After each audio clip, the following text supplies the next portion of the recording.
киелі көште есімдері ел аузында сақталған қаншама зиялы жандар еңбек етті.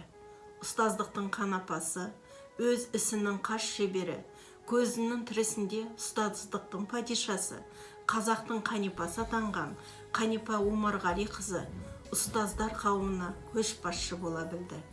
Бүкіл саналы ғұмырын ұстаздыққа арнаған, ұлы Абайды ұлықтап өткен, берудің қаншама жаңа тәсілдерін енгізген ерекше ер мінезді Қанипа апайымызды ұстаздардың ұстазы деп мақтанышпен айта аламын.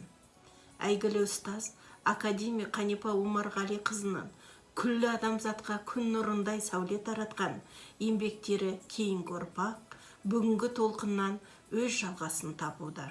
Соның ішінде өз басым Қанипа Омарғали қызының еңбектеріне сүйене отырып, ой тастау, ойланту, ойлау технологиясын басшылыққа алып, өзге ұлт мектептерінде қазақ тілі мен қазақ әдебиетін меңгертуде тиімділігіне көз жеткіздім.